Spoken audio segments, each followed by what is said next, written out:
সকালবেলা ঘুম থেকে উঠেই চিন্তা কি নাস্তা বানাবো। তো হচ্ছে এক দৌড়ে রান্নাঘরে চলে গেলাম যে দেখি কি রান্না করা যায়, কি নাস্তা বা রেডি করা যায়। তারপরে হচ্ছে আমি একটা বাটি নিয়ে নিলাম, এই যে দেখছেন স্টিলের কি যেন একটা, এটার নাম কি আমার মনে আসতেছে না। এরপরে হচ্ছে আপনার ময়দা নিয়ে নিলাম ওই বাটিটার ভিতরে। ময়দা নেওয়ার পর হচ্ছে আমি মিক্সারটা দিয়ে একটু আর কি ময়দাটা নেড়ে চেড়ে নেব।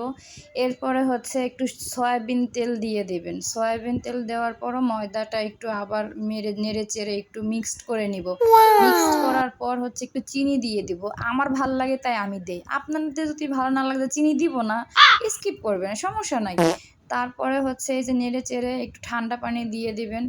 একটু না একটু বেশিই দিতে হবে। তারপরে নেড়ে চেড়ে ভালো করে একবারে মিক্সড করে ঘুটে ঘুটে একবারে মিক্সড করে ফেলবেন। মিক্সড করে এই যে একটা পাতিল নেবেন, পাতিলটা চুলার উপরে দিবেন। কড়াই, আসলে পাতিল না, কড়াই।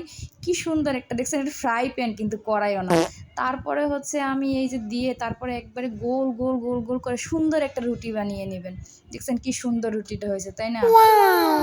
তারপরে দেওয়ার পরে এই যে ফুলে উঠলো কেন? ফুলেই উঠতেছে। তারপরে তেল দিব। ইস রে, বেশি পড়ে গেল। আল্লাহ, কি করব, আর কিচ্ছু করার নাই। তো হচ্ছে এই যে এইটা সহ এই যে উঠাই নেব। ফুলেই উঠতেছে, আর কি করার। তারপরে হচ্ছে এই যে একটু ফুলাটা একটু চাপে চাপে ধরে রাখলাম যেন ফুলে না উঠে, কারণ ফুলে উঠলে নিচে হবে না। তারপরে এই যে উল্টাইয়ে নিলাম, কেমন দেখাচ্ছে খালি তেল তেল, যাক সমস্যা নেই, পরে একটা দিয়ে নিব। বাবা, এটা কি হলো? হাই আল্লাহ, এটা হলোটা কি? আল্লাহ, চামচের সাথে উঠেই আসতেছে, থাকতেই আসে না। কি হলো এটা?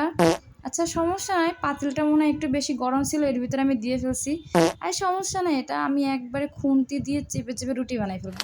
আমি রুটি বানাই ফেলছিলাম, খেয়ে ফেলছি, আমি ফালাই দিনি ওটা। তারপর দেখছেন পরবর্তীতে আমি একটা সুন্দর করে রুটি বানিয়ে নিলাম। এই রুটিটা বানিয়ে এই যে উল্টিয়ে ভালো করে হয়ে তারপর হচ্ছে আমি একটু গরুর মাংস দিয়ে খেয়ে নিয়েছিলাম। আবার যাদের গরুর মাংস থাকবে তারা কিন্তু ডিম দিয়েও খেতে পারেন। এই যে দেখেন, আমি দেখাই দিচ্ছি আপনাদেরকে। এই যে রুটি আর একটা ওইভাবে গোল করে বানিয়ে এর ভিতরে একটা ডিম দিয়ে কাঁটা চামচ দিয়ে এমনভাবে ঘুটাবেন, ঘুরতে ঘুরতে একবারে ডিমটা মিক্সড করে ফেলবেন ওই রুটির উপরে। সামান্য কিন্তু লবণ দিবেন, আবার লবণ ছাড়া ঘুটেন না। তারপরে হচ্ছে এই যে তেল দিয়ে দিলাম। তেলটা কি বেশি পড়লো? না না, সমস্যা নাই, ডিম যেহেতু ঠিক আছে। তো এ বাবা, এটা কি হলো? পুড়ে গেল। থাক, সমস্যা নাই, আমি পুরের জায়গাটা ফেলে দিব, খেয়ে ফেলবো।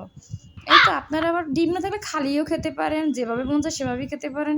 তো এটা আমার কি, আপনারা যেভাবে মন চায় সেভাবেই খান। আজকে এই পর্যন্ত, টাটা, বাই বাই, আল্লাহ হাফেজ।